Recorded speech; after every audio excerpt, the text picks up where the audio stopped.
आप सभी व्यूवर्स को मेरा प्रणाम। नोबेल ल्यूरेट्स की इस अगली वीडियो में हम लोग बात करने वाले हैं बिल्कुल जैकोबस हेनरिकस वॉन्टॉफ। देखिए, हम सभी लोगों ने क्लास 12th में एक पढ़ा होगा वॉन्टॉफ फैक्टर। सभी साइंस के स्टूडेंट ने, केमिस्ट्री के स्टूडेंट्स ने ये चीज़ पढ़ी होगी, वॉन्टॉफ फैक्टर। जी बिल्कुल, ये वही वॉन्टॉफ है, जैकोबस हेनरिकस वॉन्टॉफ, जिनके वॉन्टॉफ फैक्टर को हम लोगों ने क्लास 12 में पढ़ा था। ये नाम अपने आप में इम्पॉर्टेंट क्यों है, आज हम उसका जिक्र करने वाले हैं।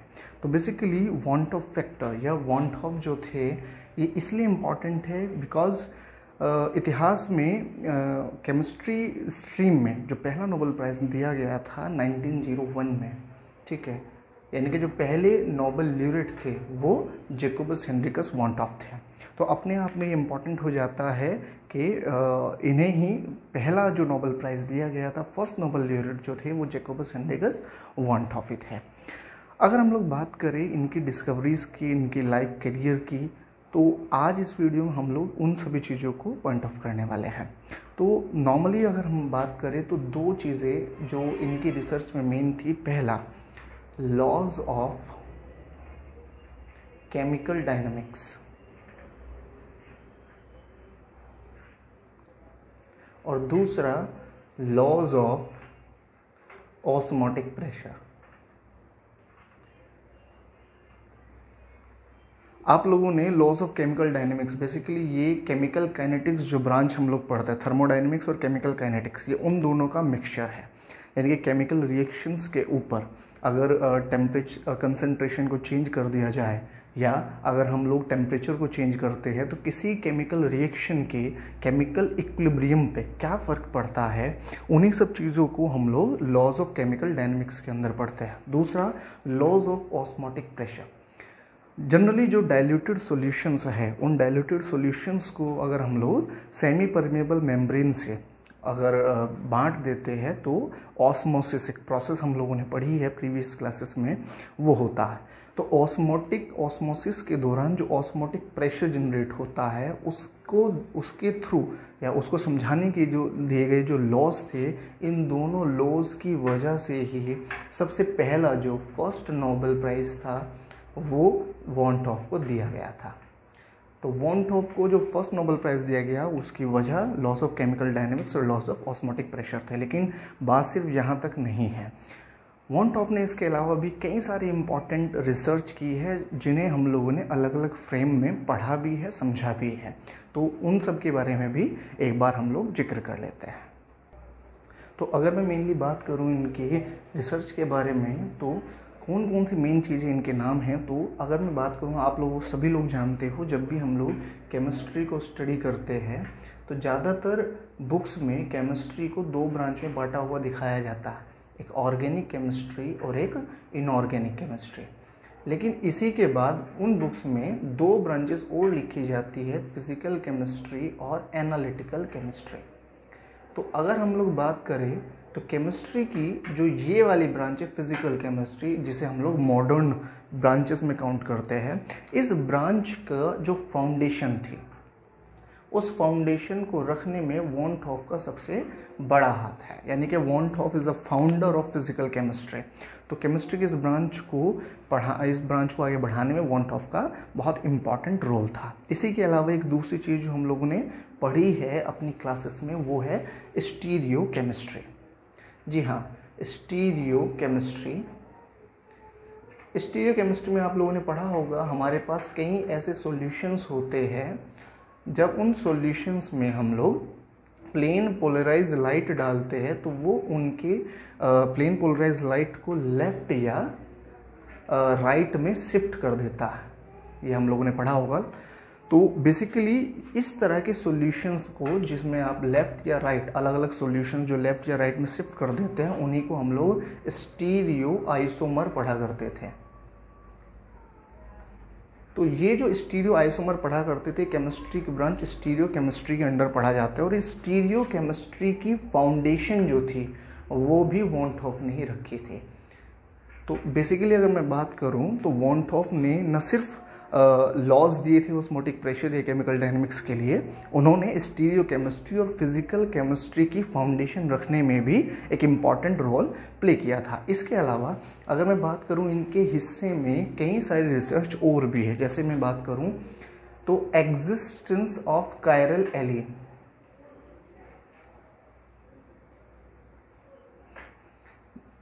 जनरली पोस्ट ग्रेजुएशन के जो स्टूडेंट्स हैं उन लोगों ने एलीन सिस्टम पढ़ा होगा। तो कायरल एलीन की एग्जिस्टेंस और इसके अलावा जो हम लोग पढ़ते हैं एसिमेट्रिकल कायरल कार्बन जो हम लोग पढ़ते हैं, कायरल कार्बन जिन्हें हम लोग एसिमेट्रिकल कार्बन भी पढ़ते हैं, इसकी डिस्कवरी यानी कि इनकी एग्जिस्टेंस के बारे में वॉन्टॉफ ने ही हमें बताया था। तो अगर मैं यहाँ से बात करूँ कायरल एलिन्स की एग्जिस्टेंस, कायरल कार्बन या एसिमेट्रिकल कार्बन की एग्जिस्टेंस, कार्बन की जो चारों वैलेंसीज होती है वो टेट्राहेड्रल शेप में होती है, इसके बारे में, और इसके अलावा ऑस्मोटिक प्रेशर और केमिकल काइनेटिक्स के लिए किए गए इनके जो रिसर्च और इनके जो काम थे उन्हीं के अंडर में वॉन्टॉफ को नोबेल प्राइज़ जो था वो बेसिकली दिया गया था। अब बात करते हैं इनके करियर से जुड़े हुए, इनकी लाइफ से जुड़े हुए कुछ और बातों के ऊपर। तो इनकी जो शुरुआती दौर वॉन्टॉफ जो थे, इनका जो जन्म था वो 1852 यानी कि सन 1852 में साउथ हॉलैंड, जिसे हम लोग नीदरलैंड बोलते हैं, नीदरलैंड में एक बहुत ही सुंदर शहर है रोटरडैम। रोटरडैम में इनका जन्म हुआ था और इनके जो फादर थे वो एक फिजिशियन थे। तो इस तरीके से अगर हम देखा जाए तो इन्हें शुरुआती दौर में ही साइंस के लिए जो इनका अट्रैक्शन था वो बहुत स्ट्रॉन्ग था। लेकिन उसके बावजूद भी जब इन्होंने केमिस्ट्री को अब रिसर्च के लिए यानी कि अपने लाइफ गोल के लिए केमिस्ट्री रिसर्च को चुना, तो इनके फादर जो थे वो इनसे बहुत नाराज़ हुए। वो नहीं चाहते थे कि ये रिसर्च सेक्टर में और ख़ासकर केमिस्ट्री रिसर्च सेक्टर में जाए, लेकिन उस चीज़ को बरकरार करते हुए भी इन्होंने केमिस्ट्री को ही अपना लाइफ गोल चुना। अब अगर बात करें शुरुआती दौर की, जो इनकी एजुकेशन थी वो रोटरडैम में होने के बाद इन्होंने 1869 में इन्होंने मूव जो किया है वो किया है यूनिवर्सिटी इन डेल्फ्ट में। तो डेल्फ्ट में एक यूनिवर्सिटी है, टेक्निकल यूनिवर्सिटी इन डेल्फ्ट।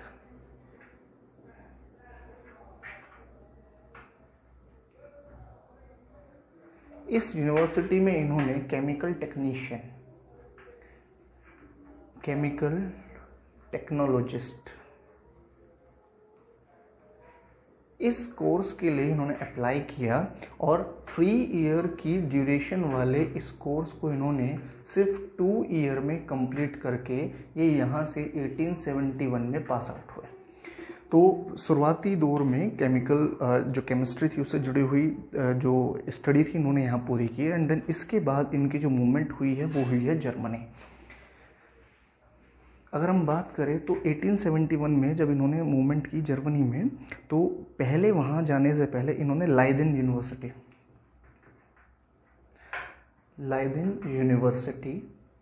बहुत जानी मानी यूनिवर्सिटी है। लाइदेन यूनिवर्सिटी में एनरोलमेंट होने के बाद इन्होंने मूवमेंट की है जर्मनी में। जनवरी में जर्मनी के अंदर यूनिवर्सिटी ऑफ बोन में ये गए अपनी केमिस्ट्री की रिसर्च को, अपनी केमिस्ट्री की पढ़ाई को आगे बढ़ाने के लिए। तो यूनिवर्सिटी ऑफ बोन में जो इनके साथी थे जिन्होंने इनके साथ स्टडी की है वो थे अगस्त केकुले। ये नाम भी हम लोगों ने सुना होगा। अगर आपको ध्यान है तो जो बेंजीन है, बेंजीन की रेजोनेटिंग स्ट्रक्चर्स आपको ध्यान है, आप लोगों ने 11th में 12th में पढ़ी है। तो बेंजीन की जो रेजोनेटिंग स्ट्रक्चर्स है, रेजोनेंस हाइब्रिड है, उन्हें देने का काम इन्हीं अगस्त केकुले ने किया था। तो जर्मनी में यूनिवर्सिटी ऑफ बोन में ये इनके सहपाठी थे, इन्हीं के साथ रह करके इन्होंने केमिस्ट्री की पढ़ाई की। इसके बाद इनकी जो मूवमेंट हुई है वो हुई है ब्रिटेन में। तो ब्रिटेन में अगर हम लोग फ्रांस में इन्होंने इकाले दी मेडिसिन यहाँ इन्होंने मूवमेंट की है फ्रांस में, यहाँ के पेरिस में रह करके इनके जो केमिस्ट्री की जो इन्होंने अपनी पढ़ाई आगे कंप्लीट की है। इस दौरान इनके जो सहपाठी थे वो थे Wurtz, Charles Adolphe Wurtz, Charles Adolphe Wurtz. जी हाँ, ये वही वुड्स है जिन्हें आप लोगों ने क्लास 12th में या 11th में वुड्स रिएक्शन जो आप लोगों ने पढ़ी है वो इन्हीं वुड्स ने दी थी। तो ये इनके फ्रांस में, ठीक है, फ्रांस में इनके सहपाठी रहे, इनके साथ रह कर के ही वॉन थॉफ ने अपनी केमिस्ट्री की पढ़ाई को आगे बढ़ाया। देन इसके बाद इनकी वापसी हुई वापस से यूट्रेक्ट में, और यूट्रेक्ट में ही इन्होंने अपने डॉक्टरेट को कंप्लीट किया 1874 में। तो 1874 में यूट्रेक्ट में इन्होंने अपने डॉक्टरेट को कंप्लीट किया, और इसके बाद इन्हें 1876 में प्रोफेसर का जो पद है वो दिया गया वहाँ की imperial veterinary college in Utrecht में। तो इंपीरियल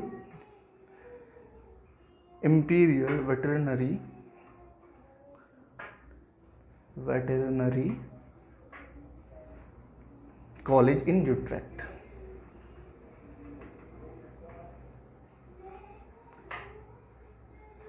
यहाँ पर इन्होंने एज अ प्रोफेसर ज्वाइन किया और अपने काम को बढ़ाना शुरू किया। अब इम्पोर्टेंट चीज़ जो यहाँ पे हमें समझ में आती है वो ये कि शुरुआती दौर में जो वॉन थॉफ था उनका जो वर्क था वो बेसिकली ओरिएंटेड था ऑर्गेनिक केमिस्ट्री के लिए।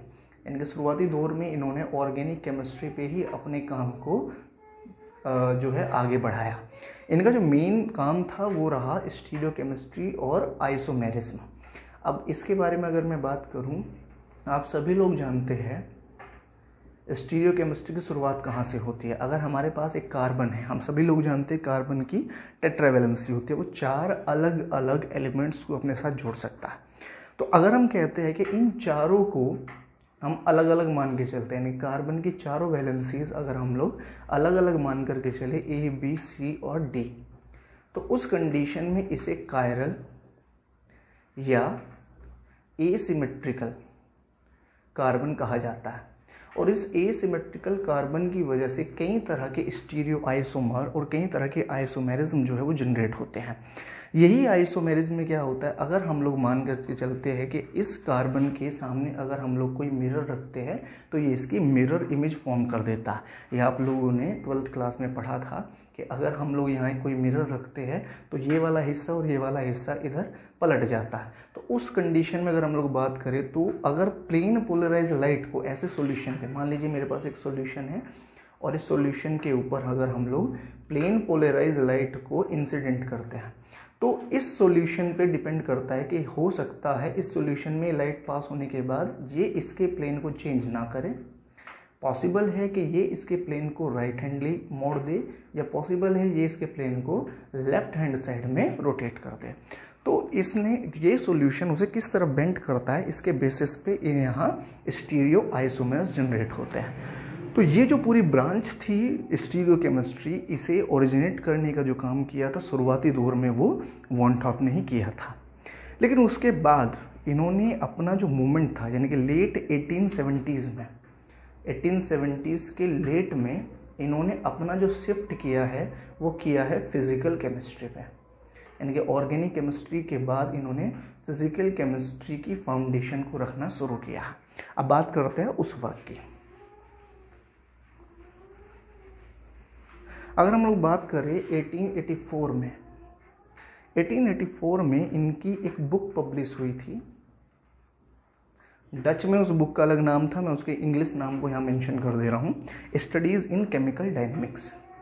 तो स्टडीज़ इन केमिकल डायनेमिक्स ये इसका नाम था, इंग्लिश नेम है ये।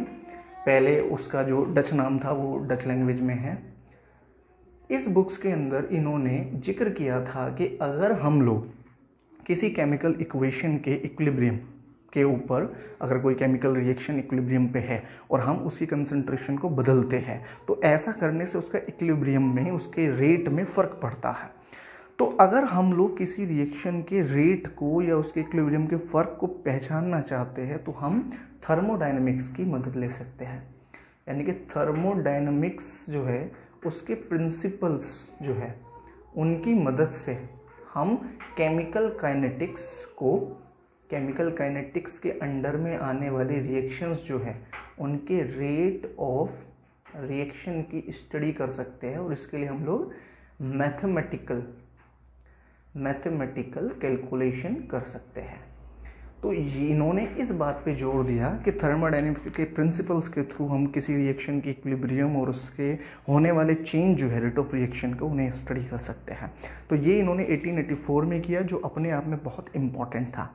इसी के कुछ टाइम बाद यानी कि 1886 और 1887, ठीक है, 1886 और 1887 की अगर हम लोग बात करें तो इन सालों में अब इन्होंने अपना जो इनकी रिसर्च थी वो रिसर्च थी analogy of gaseous system with dilute solution. अब ये क्या है, नॉर्मली अगर हम लोग बात करें तो हमारे पास अगर कोई डाइल्यूटेड सिस्टम है, ये बेसिकली रिसर्च कर रहे थे ऑस्मोसिस पे, और ऑस्मोसिस को रिसर्च करते हुए उन्होंने पाया कि कोई अगर डाइल्यूटेड सिस्टम है तो उसमें जो सोल्यूट का बिहेवियर है वो किसी गैसियस सिस्टम के गैस पार्टिकल्स के जैसा है, यानी कि उसके साथ एनालॉजी शेयर करता है। तो इन्हीं को फोकस करते हुए इन्होंने लॉज ऑफ ऑस्मोटिक प्रेशर दिया था। बात समझ में है? तो यहाँ से इन्होंने अपनी एक और इम्पॉर्टेंट रिसर्च दी, लॉज ऑफ ऑस्मोटिक प्रेशर, जिसके बाद इन्होंने फाइनली 1896 में ये अब यूट्रेक्ट को छोड़ करके मूव कर गए थे फाइनली जर्मनी।